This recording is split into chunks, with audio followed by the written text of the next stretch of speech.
신명기 5장 1절입니다.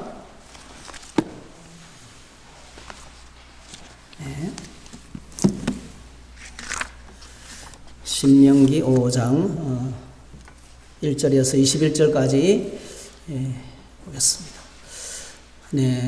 같이 읽겠습니다. 모세가 온 이스라엘을 불러 그들에게 이르되 이스라엘아, 오늘 내가 너희의 귀에 말하는 규례와 법도를 듣고 그것을 배우며 지켜 행하라. 우리 하나님 여호와께서 호렙산에서 우리와 언약을 세우신다니 이 언약은 여호와께서 우리 조상들과 세우신 것이 아니요 오늘 여기 살아있는 우리 곧 우리와 세우신 것이라. 여호와께서 산 위 불 가운데서 너희와 대면하여 말씀하시매 그때 너희가 불을 두려워하여 산에 오르지 못하므로 내가 여호와와 너희 중간에 서서 여호와의 말씀을 너희에게 전하였노라. 여호와께서 이러시되 나는 너를 애굽 땅 종되었던 집에서 인도하여 낸 내 하나님 여호와라. 나 외에는 다른 신들을 내게 두지 말지니라. 너는 자기를 위하여 새긴 우상을 만들지 말고 위로 하늘에 있는 것이나 아래로 땅에 있는 것이나 땅 및 물속에 있는 것에 어떤 형상도 만들지 말며 그것들에게 절하지 말며 그것들을 섬기지 말라.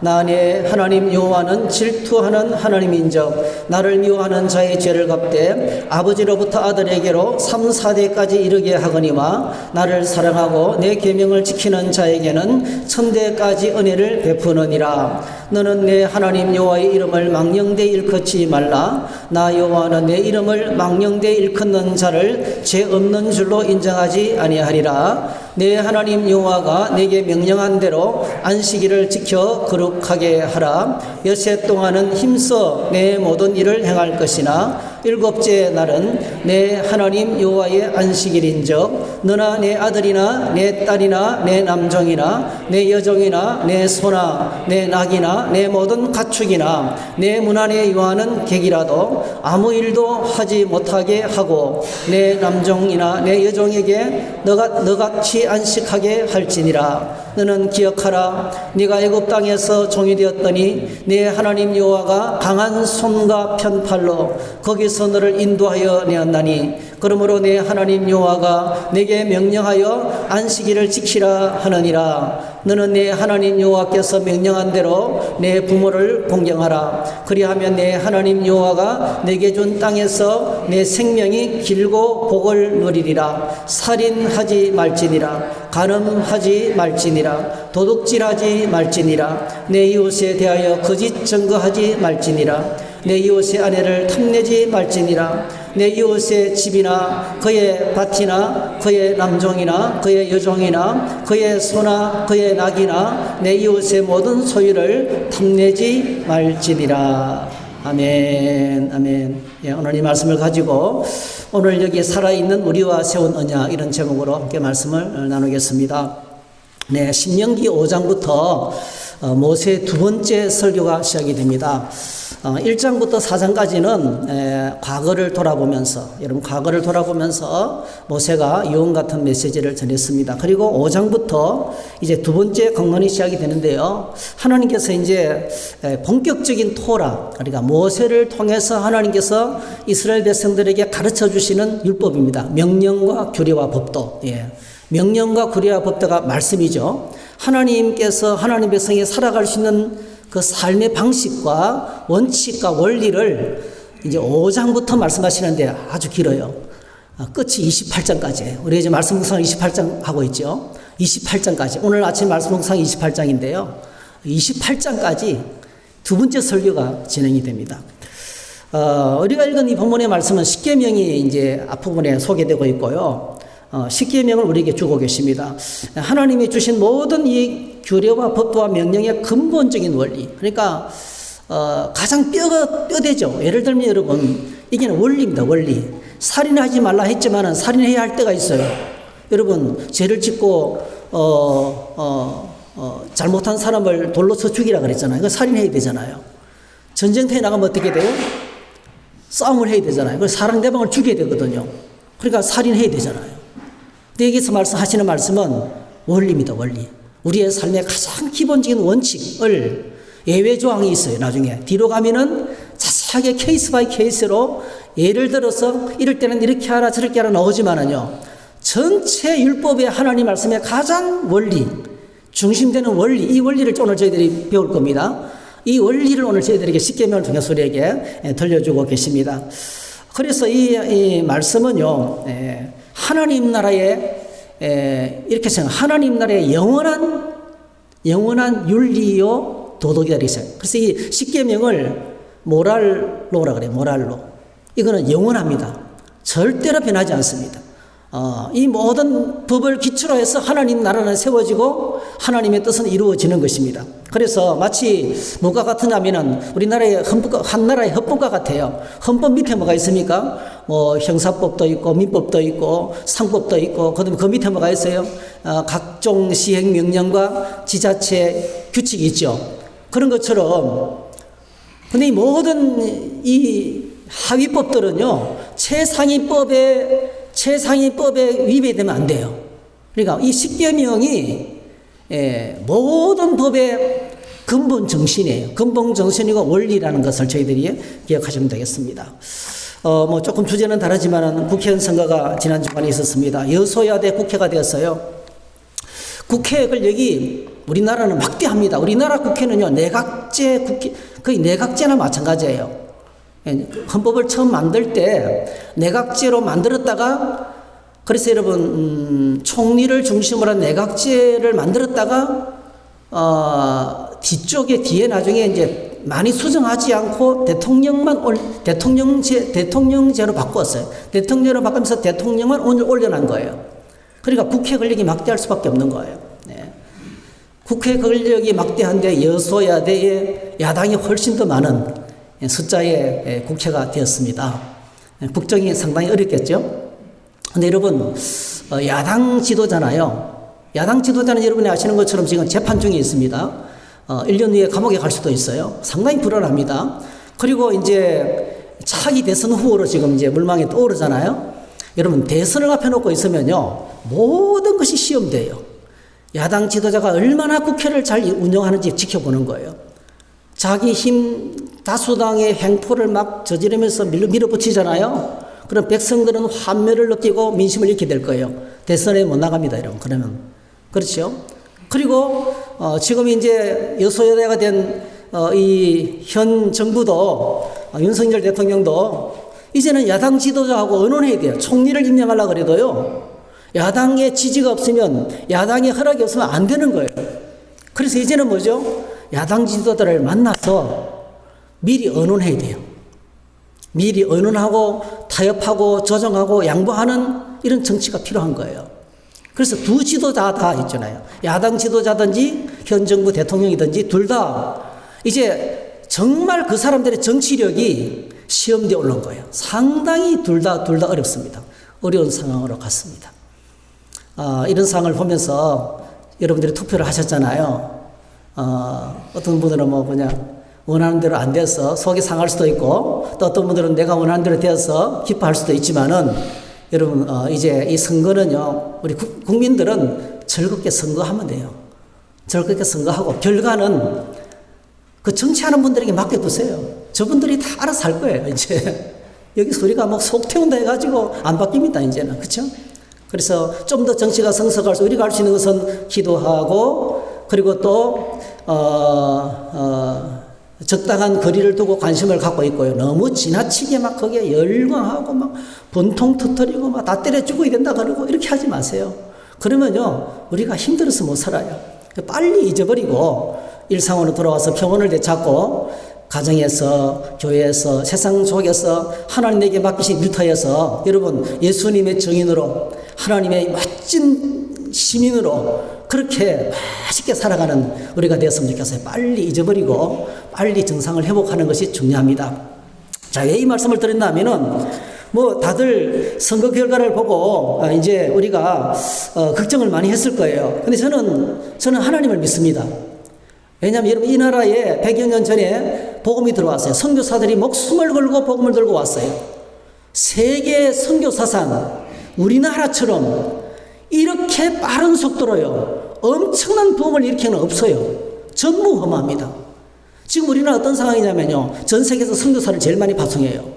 성경 수출을 1위입니다. 성경 수출. 전 세계 수많은 나라로 언어로 성경을 번역해서 성경이 1등으로 수출되고 있어요. 엄청난 나라입니다. 여러분, 하나님께서 우리나라를 사랑하시고 끝까지 붙드실 줄로 믿습니다. 그래서 하나님을 믿으십시오. 하나님을 믿으십시오. 그리고 평안하십시오. 그리고 나에게 주어진 일상과 하나님의 백성으로 살아가는 일에 이제 마음을 모으고 집중을 했으면 좋겠습니다. 선거 결과를 봐서 알겠지만 누가 이 결과를 예측했겠어요? 여러분, 인생길은 참 알기가 어렵습니다. 우리 삶은 참 앞을 내다볼 수가 없습니다. 성경이 인생에 대해서 들려주는 진리는요, 분명합니다. 앞에 일어날 일을 모른다는 거예요. 우리는 내일 일을 모르는 존재라는 것입니다. 전도서에 보니까 하나님이 하시는 일의 시종을 사람으로 측량할 수 없게 하셨도다. 이번에 우리는 내일을 모르고 살아가는 존재라는 거예요. 오늘 여기 앉아있지만 내일 무슨 일이 벌어질지 몰라요. 오늘 건강하지만 내일 아플 수도 있어요. 지금까지 힘들지만 내일 형통할 수도 있어요. 그렇죠? 아무도 몰라요. 모든 것은 하나님의 절대 주권 속에 속합니다. 자, 여러분, 어려운 문제를 만났을 때 누군가 나에게 와가지고 이렇게 하라, 저렇게 하라 말해주는 사람이 있으면 참 좋겠어요. 예? 과거에는 목회할 때요, 목사님들이요, 세상에 아이들 이름도 지어줘야 되고요, 또 학생들이 지나가면 어느 대학 들어갈지도 이야기해줘야 되고요, 오만 것 때만 거를 다 목사님이 가르쳐줘야 됐어요. 근데 엄청나게 많은 부분이 틀렸어요. 목사님이 다 틀립니다. 그렇게 해서 안 맞습니다. 인생의 문제는요, 참 내일을 몰라요. 예. 앞을 내다볼 수가 없습니다. 그럴 때 여러분, 우리가 어떤 문제를 놓고 어떤 선택을 해야 되고 결정을 해야 될 때, 특별히 중요한 선택과 결정을 해야 될 때, 뭐 사업을 그만두느냐 시작하느냐 방향을 전환하느냐 상당히 어렵거든요. 결혼을 누구랑 하느냐, 그죠? 이런 것들, 뭐 직장을 선택하는 문제들, 우리가 선택하고 결정해야 될 아주 중요한 문제들이 많은데요, 이런 중요한 문제가 있을 때 우리는 얼마나 갈등이 되고 고민이 되고 어려운지 몰라요. 그럴 때 힘 있는 사람이 와가지고 이렇게 해라 저렇게 해라 답을 들려주면 너무 좋겠어요. 그죠? 근데 그런 답이 없어요. 우리는 끙끙내 끙끙대면서 우리 스스로 고민하며 갈등하다가 결정해야 돼요. 네. 자, 그런데 여러분, 기쁜 소식이 있습니다. 인생의 문제를 만났을 때 길을 몰라 방황하고 있을 때에 하나님 우리에게 직접 찾아오셔서 우리의 고민을 끝내고 방황을 끝내는 말씀, 우리 인생의 가이드북을 우리에게 주신 거예요. 그게 오늘 성경입니다. 여러분, 성경 속에 우리의 모든 결정에 대해서 하나님께서 대답을 해주고 있습니다. 정말 이거는 한두 번 경험한 것이 아니에요. 시편 119편에 보니까 우리 한번 같이, 너무 좋은 말씀인데 한번 같이 한번 읽어보겠습니다. 시작. 내가 주의 법을 어찌 그리 사랑하는지요. 내가 그것을 종일 작은 소리로 읊조리나이다. 주의 계명들이 항상 나와 함께하므로 그것들을 나를 원수보다 지혜롭게 하나이다. 내가 주의 정도들을 늘 읊조리므로 나의 명철함이 나의 모든 스승보다 나으며 주의 법도들을 지킴으로 나의 명철함이 노인보다 나으니라. 예. 종일 작은 소리로 읊조린다. 하나님 말씀이 너무 좋아가지고 종일 말씀을 가까이 하는 이유가 있어요. 인생의 모든 문제에 관해서 하나님께서 지혜와 명철을 제공해 주기 때문에 그렇습니다. 어느 정도입니까? 원수보다 지혜롭게 합니다. 원수보다.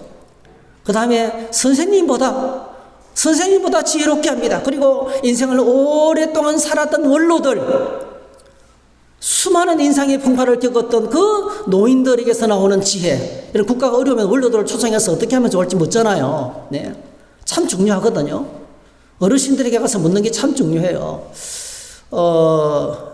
93살 되시는 아주 신실한 성도님을 제가 언제 한번 만났는데요, 그러시더라고요. 아이고, 목사님 인생 살고 나니까 뭐 중요한 거 하나도 없더라는 거예요.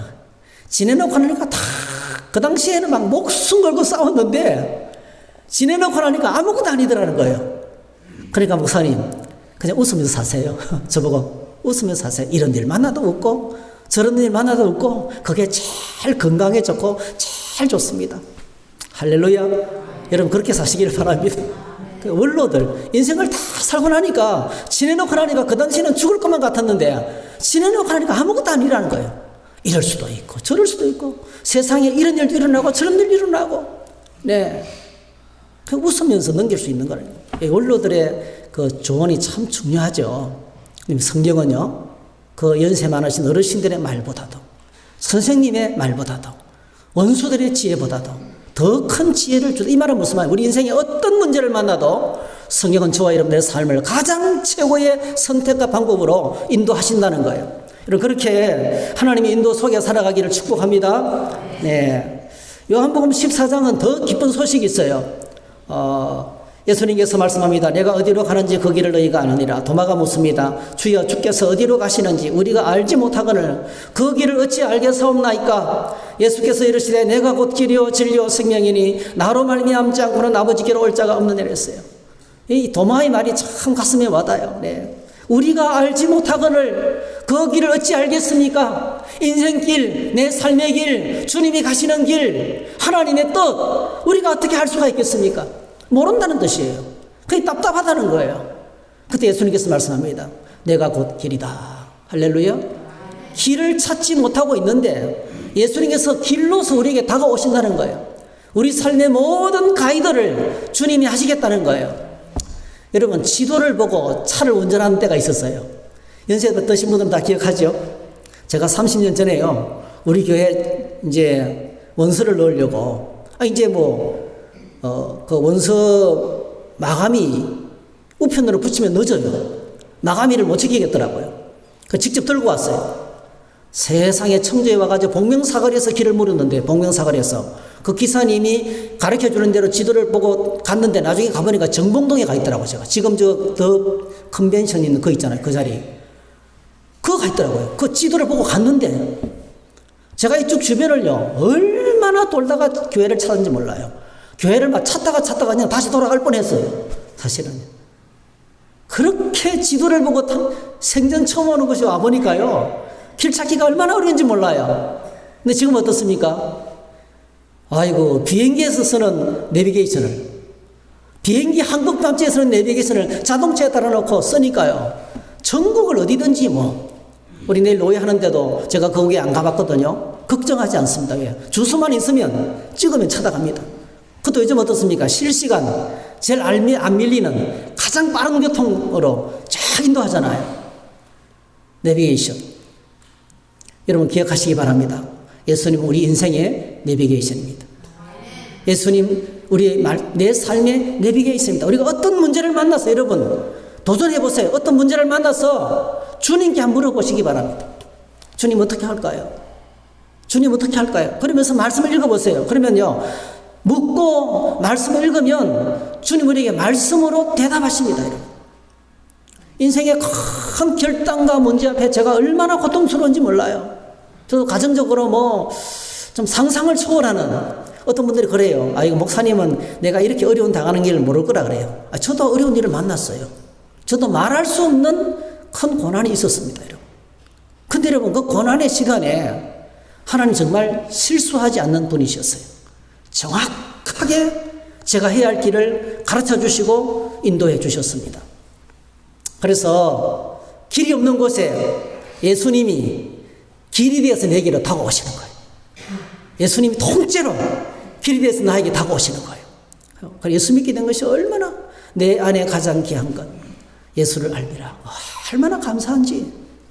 여러분, 찬양할 때 잘 못 달라 부르도 괜찮아요. 가사 고백이 중요해요. 가사 고백이. 틀려도 괜찮습니다. 내 안에 가장 귀한 것, 예수를 알미라. 내가 예수님을 몰랐다면 얼마나 방황하며 살았을까? 죽을 때까지 방황하며 살았을까요? 진리가 뭔지도 모르고 어디서부터 와서 무엇을 위해 살아가는지도 모르고 그냥 엉망으로 살았을 거예요. 그냥 돈 때문에, 환경 때문에, 사람들 때문에 감정에 휩싸여서 막 휘둘리면서 정치에 휘둘리고 사람들에게 휘둘리고 그렇게 막 울고 불고 시기하고 미워하고 그렇게 하다가 살았을 거예요. 인생이 다 끝났을 거예요. 그렇게. 근데 여러분, 얼마나 감사한지. 예수님을 알았기 때문에 방황이 끝났습니다. 네. 하나님 말씀을 가까이 하면서 내 인생의 고민이 끝났습니다. 어떤 문제를 만나도 말씀은 우리에게 아주 친절하게 자상하게 우리가 알아들을 수 있는 대로 말씀해 주십니다. 네. 오늘 우리가 이 모세의 두 번째 설교가 시작되는 신명기 5장을 읽었어요. 여러분 이 성경을 읽으면서 어떤 생각을 하셨나요? 어떤 생각이 들어요? 모세를 통해서 명령과 규례와 법도 하나님의 말씀이 우리에게 주어지는데 이게 사실 율법이잖아요. 자, 명령과 규례와 법도 딱딱하죠. 네. 정말 딱딱합니다. 법을 대하는 것보다도 어려운 게 없어요. 국회에서 많은 국회의원들이 하나님 지금 나라 일을 하고 있지만은요, 법을 제대로 읽지 않고 국회법도 제대로 모르고 국회의를 하는 사람들이 얼마나 많은지 몰라요. 네. 선거 시스템이 어떻게 돌아가는지 모르고요. 그냥 이 선거 부정선거라고 외치는 사람이 얼마나 많은지 몰라요. 그 몰라서 그래요. 어떻게 진행되는지 수개표 작업을 하고 우리 전자투표가 아니거든요. 이게 잘못될 수가 없어요.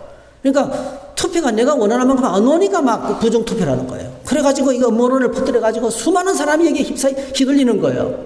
여러분, 법을 모르면 휘둘리게 됩니다. 여러분, 법을 모르면 휘둘리게 됩니다. 이 법이 엄청나게 딱딱하게 들리고 어렵게 들리지만 저는 어떻게 들렸냐면요, 길을 몰라서 방황하고 있는데 하나님께서 너무나 나를 사랑하셔서 딱 이렇게 살아야 돼, 이렇게 살아야 돼 라고 조목조목이 가르쳐 주시는, 너무나 날 사랑하시는 하나님의 음성으로 들렸어요.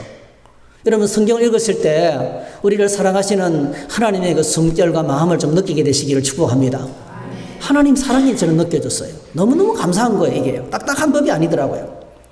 자, 그래서 우리가 세상이 굉장히 복잡하고 정치, 경제, 사회가 엄청나게 복잡한 문화적인 상황 속에서 살아가게 되고요. 또 우리 가정도 뭐 가정적으로 또 교회적으로 그리고 또 우리 일터에서 여러 가지 일들이, 복잡한 일들이 끝없이 일어나지만은요, 우리가 중요한 것은요, 이 복잡한 세상 속에 살면서 우리는 절대로 내가 누군지 잃어버리지 말고 살아야 된다. 내가 누군지, 나의 정체성을 잃지 않고 살 때 우리는 잘 살아갈 수 있습니다.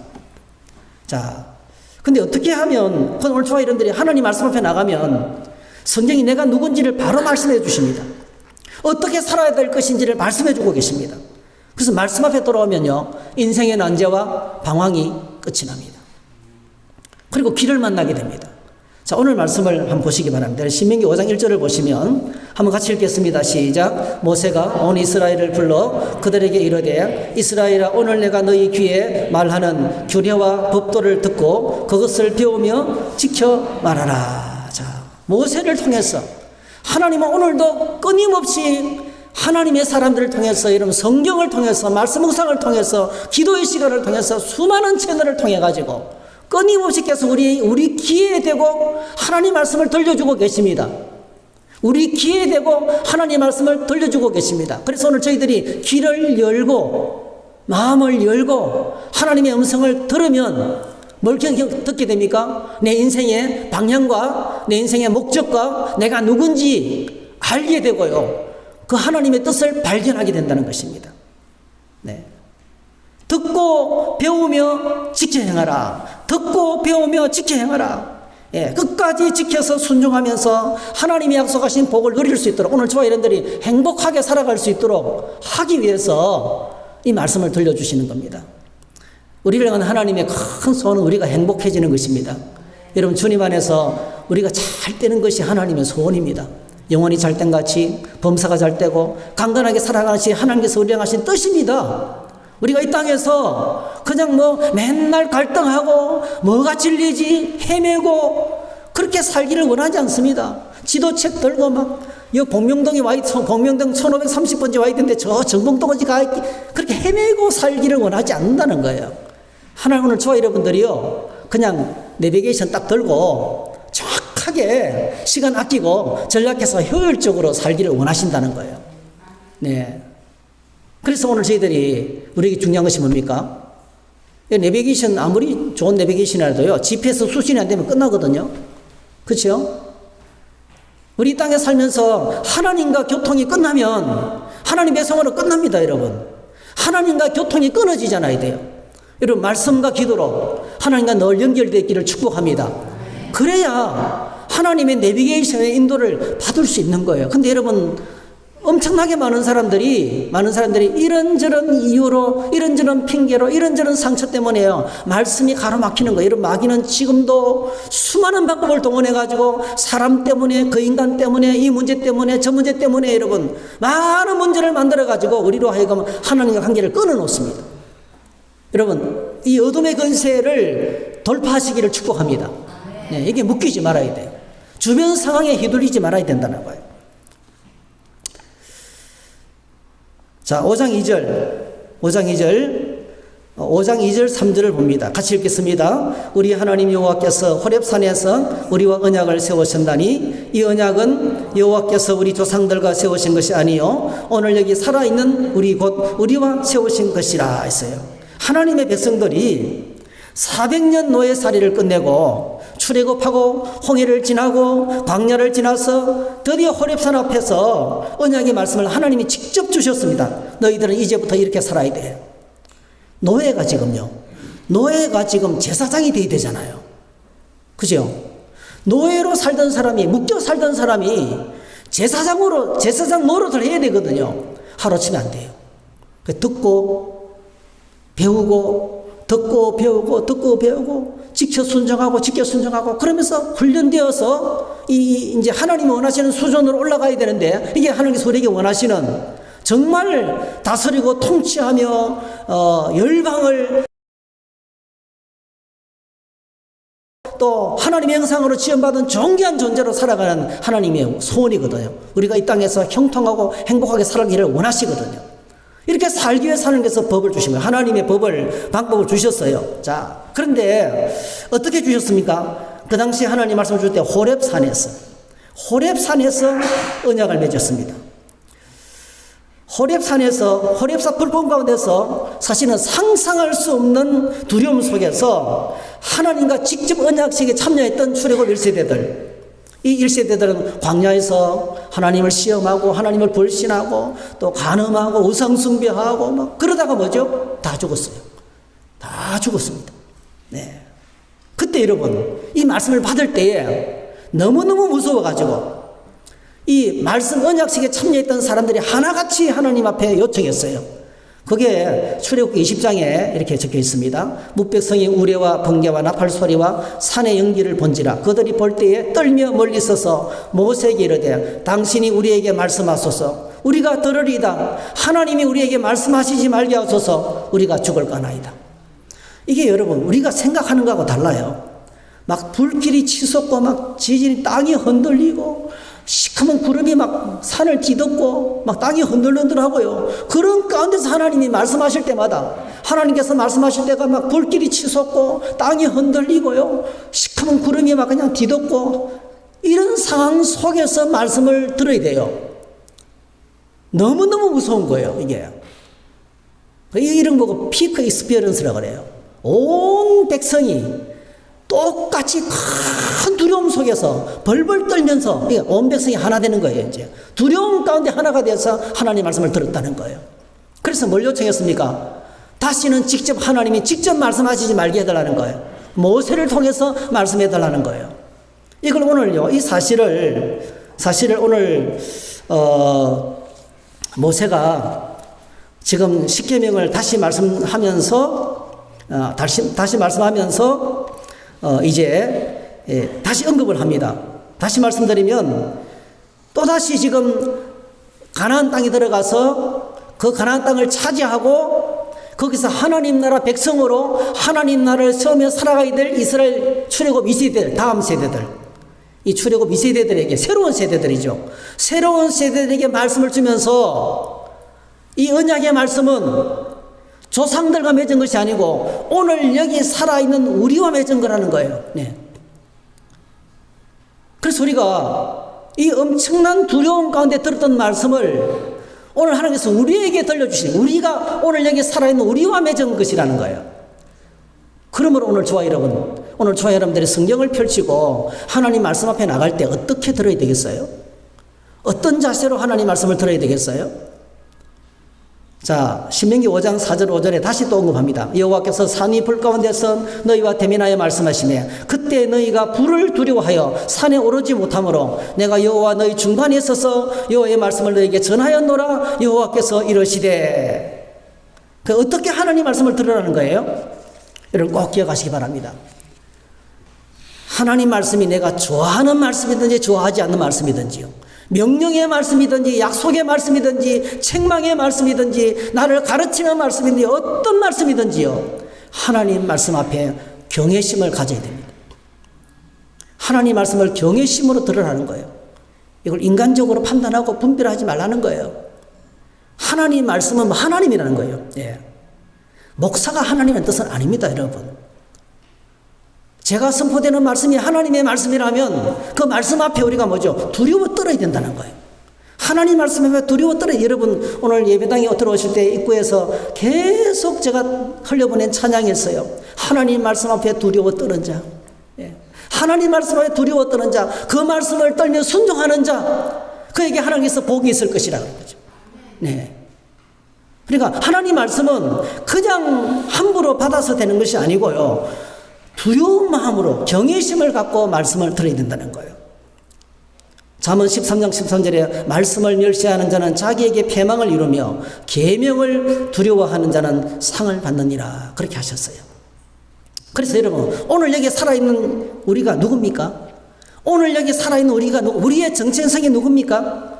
2024년 대한민국 청주시에 살아가고 있는 우리는 누구이며 어떤 사람이며 오늘 우리가 이 복잡한 세상 가운데서 온 우주 만물의 영원한 통치자가 되시는 우리 주 예수 그리스도를 모시고 어떻게 살아가야 할 것인지를 지금 하나님께서 우리에게 우리 귀에 들려주고 계시는 거예요. 영원히 변치 않는, 예. 하늘과 땅은 없어져도 하나님 말씀은 1.1핵도 없어지지 않는데 이 영원한 하나님 말씀을 오늘도 똑같이 우리 귀에 하나님께서 들려주고 계시는 거예요. 자, 그 하나님께서 우리에게 들려주신 말씀이 뭡니까? 5장 6절입니다. 5장 6절. 나는 너를 애굽 땅 종됐던 집에서 인도하여 낸 내 하나님 여호와라 했어요. 하나님 말씀 앞에 서 있는 우리가 누구인지를 말씀해 주고 있어요. 여러분, 하나님 우리를 하나님의 형상으로 만드셨어요. 하나님의 형상. 우리를 딱 보면 누가 보여요? 하나님 보이는. 예. 짐승들 우리를 딱 보면 하나님 보이는 거예요. 예. 그렇게 만드셨다는 거예요. 우리는 누굴 닮았습니까? 우리 누굴 닮았어요? 우리 엄마 아버지를 닮았어요. 그죠? 우리를 딱 보면 우리 엄마 아버지 모습이 나옵니다, 여러분. 자녀들의 모습을 보면 어머니 아버지 모습이 거기에 있어요. 그 행동들 어릴 적에 똑같았어요. 똑같이 그렇게 별나고 사고치고 속썩이고 그렇게 살았어요. 근데 하나님의 은혜로 우리가 뭡니까? 철이 들고 예수 믿고 구원받아서 이렇게 이제는 거룩한 백성으로 세워져 있는 거예요. 그렇죠? 하나님께서 우리를 만드실 때요, 하나님의 형상으로 만드셨어요. 온 우주 만물을 다스리고 정복하고 통치하는 존귀한 존재로 만들었습니다. 그런데 어쩌다가 사단이 에덴 동산을 쳐다봐가지고 아담과 하와를 유혹했어요. 우리 인류를 유혹했어요. 사람을 유혹했어요. 그래서 사단의 유혹을 받아서 우리가 하나님을 불신하고 교만하여 불순종함으로 타락하게 되었습니다. 네. 하나님을 떠나갔습니다. 그래서 오늘 저희들이 우리에게 어떤 문제가 생겼습니까? 하나님을 떠나면서 죄와 죽음과 사탄의 종이 되어서 인생의 길을 몰라서 방황하며 내가 누군지도 모른 채 살아왔던 겁니다. 이게 우리 인생의 정체성입니다. 내 인생이 어디로 와서 처럼 목적도 없이 방황하며 사는, 여러분 하루살이를 파브르라는 사람이 하루살이를 관찰했는데요. 관찰해보는 건 뭡니까? 계속 같은 자리를요, 하루살이가 뱅뱅뱅뱅뱅 돌다가 죽어요. 같은 자리를 뱅뱅 돌다가 거기서 짝짓기 하고 죽어요. 인생이 하루살이와 같다는 거예요. 뭘 위해서 살고 어디서부터 하고 어디로 가야 할지 목적도 없이 그냥 방황하며 사는 것이 우리의 정체성이라는 겁니다. 그런데 놀랍게도 하나님께서 그런 나를 버려두지 아니하시고 직접 찾아오셨어요. 할렐루야. 갈보리 십자가의 보혈로 부활과 승천과 성령 강림을 통해서 나의 모든 죄를 다 처리하시고 나를 다시금 하나님의 영광스러운 자녀로 잃어버린 그 형상을 회복하도록 다시 새로운 지혜를 회복하도록 하기 위해서 우리를 찾아오셨던 거예요. 그래서 여러분, 우리가 기억하셔야 돼요. 인간의 존엄성은요, 하나님을 떠나서는 불가능합니다. 인간의 존엄을 회복하는 것은 하나님 없이는 불가능합니다. 아무리 많이 가져도, 아무리 많이 배워도요, 썩어 빠졌어요. 이 세상을 보세요, 여러분. 우리가 지금 보면서 느끼는 거잖아요. 아무리 많이 가지고, 아무리 많이 똑똑해도요, 집 밖에 몰라요. 다른 사람을 향한 배려가 없어요. 스스로는 잘 한다고 생각하지만은 상대방을 배려할 줄 몰라요. 네. 오늘도 제가 교회당을 오는데, 이제 우리 집에서 나오면 우회전을 해야 되잖아요. 우회전을 딱 하니까 파란불이 걸려서 사람들이 건너고 있어요. 서 있었어요. 뒤에서 날린 거예요. 빵빵거리면 안 간다고. 앞에 사람이 가고 있는데, 그 차를 보니까 그랜저라도, 그랜저. 그랜저 멀면 뭐해요? 예? 썩어 빠진, 예? 교양머리라고는 하나도 없는 사람이 지금 건너고 있는데, 막 빵빵 울리는 거예요. 제가요, 주일 예배만 아니면 차 내놓고 싸울라 했어요. 그거 싸우고 예배 못 드리잖아요. 차 대놓고 정말 싸우고 싶었어요. 그 건너편 건너편 주유소로 들어가더라고. 따라가고 싶었어요, 사실은. 오늘 저희들이 그게 인간입니다, 인간. 좋은 차 몰고요, 좋은 집에 살고, 그러면 뭐해요? 온통 숫자 노름에, 이 아라비아 숫자에 묶여가지고, 얼마 가졌냐? 우리 인생을 다 숫자로 다 파악해요. 어떤 시인이 시를 썼어요. 천국에는 아라비아 숫자가 없습니다. 오케이. 예, 맞는 것 같아요. 거기는 숫자 때문에요. 속상할 일이 없는 것 같아요. 모든 것이 충만하기 때문에 그렇습니다. 하나님을 떠나서는 인간의 존엄성을 회복할 방법이 없습니다. 인생의 길과 진리는 하나님을 떠나서는 찾을 길이 없습니다. 여러분, 하나님 없는 인생은 영원한 방황이에요. 하나님 없는 인생은 여러분 사업하고 즐기고 여러분 방황과 고민과 갈등이 끝이 없습니다. 여러분, 불쌍하죠. 세상 정치 가운데는 길과 진리가 없습니다. 거기에서 길과 진리를 찾으려고 무언가를 믿고 외치는 사람들만큼 어리석은 사람은 없습니다. 이미 썩어 빠졌는데요. 얼마나 법을 어기고 얼마나 무자비하고 잔인한지 우리가 봐왔잖아요. 그런데 그냥 사람에게 사람들이 목이 빠져서 빠들이 생기고요. 털딱들이 생기고 난립니다, 여러분. 왜 그런지 모르겠어요. 거기에 소망이 없습니다. 우리는 적당한 거리를 두고 기도하고 오늘 나에게 주어진 일에 성실하게 살아가는 것이 중요합니다. 네. 우리 모두는 놀랍게도 갈보리 십자가의 보혈로 구원받은 하나님의 자녀입니다. 할렐루야. 우리는 이 세상에 홀로 버려진 존재가 아닙니다. 천지를 창조하시고 다스리시고 심판하시는 여호와 하나님께서 날 사랑하시는 하늘에 계신 우리 아버지가 되십니다. 나는 너를 애굽 땅 종됐던 집에서 인도하여 낸 여호와 하나님이라. 갈보리의 보혈로 너를 구원했다 내가. 이거 잊지 말라는 거예요. 네. 우리가 누군지 먼저 이야기하고 있습니다, 여러분. 그 하나님께서 우리가 여기 살아있는 우리가 이 복잡하고 험난한 세상에서 어떻게 살아가야 할 것인지 두렵고 떨리는 마음으로 귀 기울여 들어야 할 말씀을 지금 다시 들려주고 계시는 것입니다. 너는 이렇게 살아야 돼. 그러면 반드시 행복해. 성경 말씀이 전한 진리는 이겁니다. 말씀대로 살면 행복하다는 거예요. 이는 의무가 아닙니다. 우리를 행복하기 위해서 주는 행복한 삶의 가이드예요. 행복한 삶의 가이드입니다. 신명기 10장에서 이렇게 말했습니다. 이스라엘아, 내 하나님 여호와께서 내게 요구하시는 것이 무엇이냐? 곧 내 하나님 여호와를 정죄하며 그의 모든 도를 행하고 그를 사랑하며 마음을 다하고 뜻을 다하여 내 하나님 여호와를 숨기고 내가 오늘 내 행복을 위하여 내게 명하는 이 여호와의 명령과 규례를 지킬 것이 아니냐? 한번 따라합시다. 내가 오늘 내 행복을 위하여.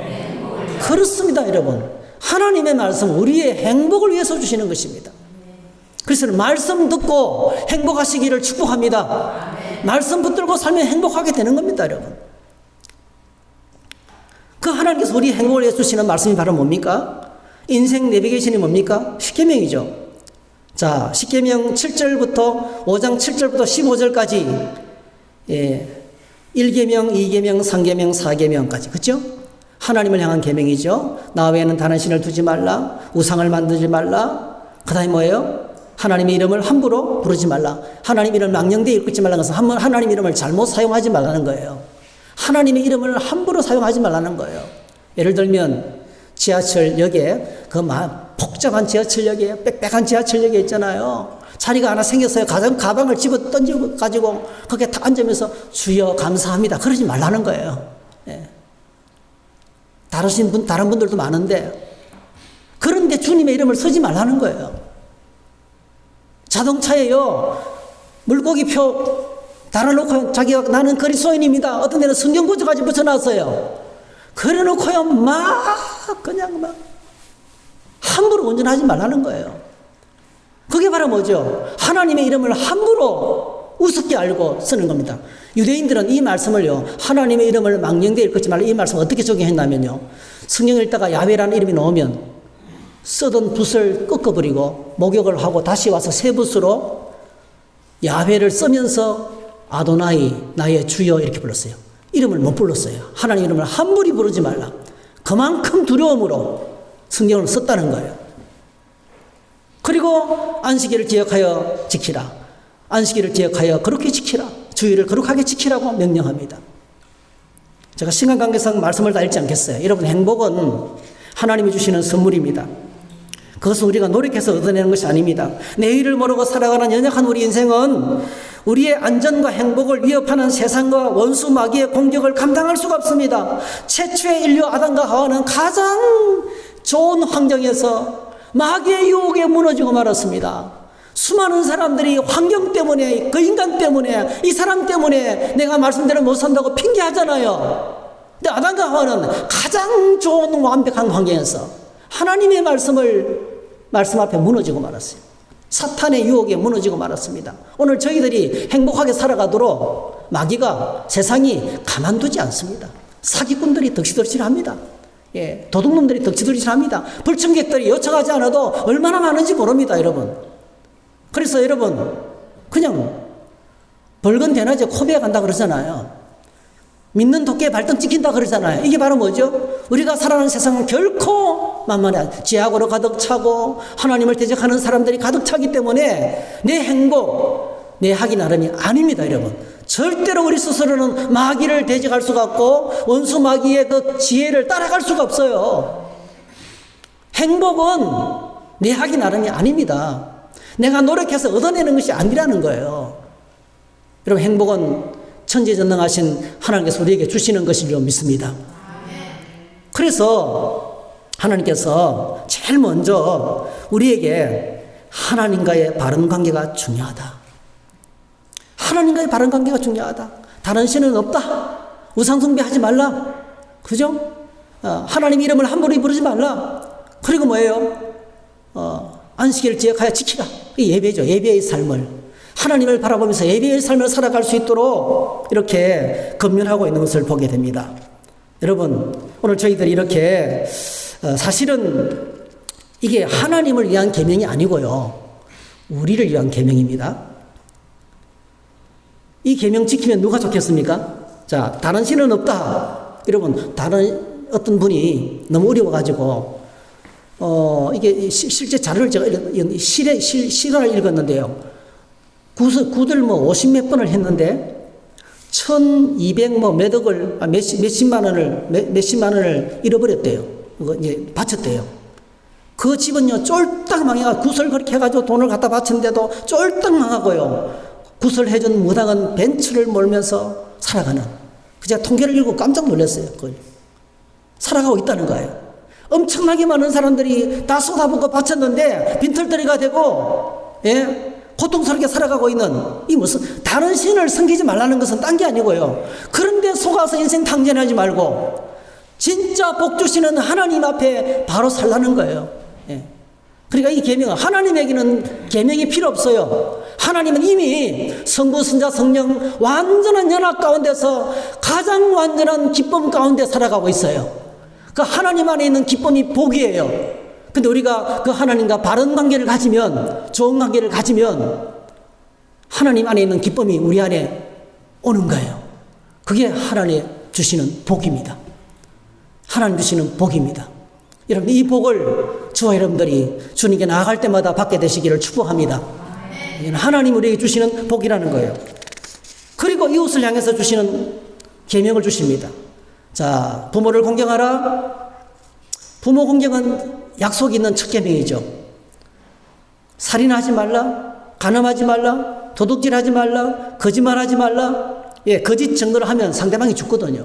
두세 사람의 증거로 인해 가지고 죽이느냐 살리느냐가 달려 있거든요. 근데 거짓말하면 안 된다는 거예요. 예.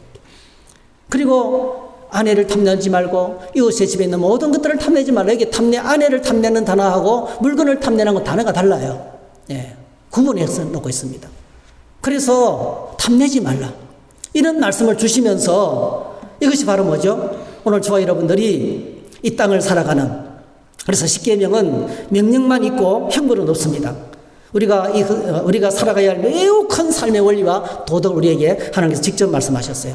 이 말씀을, 이 십계명의 이 모든 말씀을, 율법의 모든 말씀을 사도 바울이 로마서 13장에서 딱 한 문장으로 요약했어요. 이렇게 요약했습니다.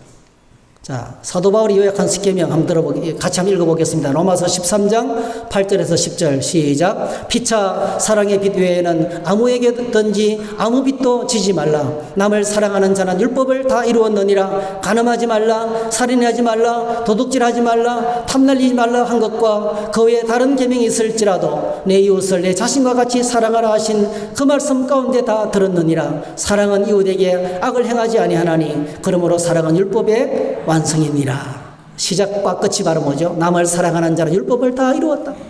남을 사랑하는 자는 율법을 다 이루었다. 여러분, 오늘 저와 여러분들이 이렇게 남을 사랑하는 자, 사랑을 실천하는 하나님의 사람들이 되시기를 축복합니다. 어떻게 사랑할 수 있어요? 이쁘게 말해야 돼요. 상대방의 입장을 생각해서 천천히 말씀하셔야 돼요. 함부로 말씀하지 마셔야 됩니다. 그리고 늘 배려해 주셔야 돼요. 늘 배려해 주셔야 돼요. 상대방을 생각해주고 체크해주고 위해서 기도하고 참아주고 기다려주고 축복하고 미안합니다, 고맙습니다, 사랑합니다, 축복합니다, 이런 말을 써야 돼요. 그게 우리가 뭐죠?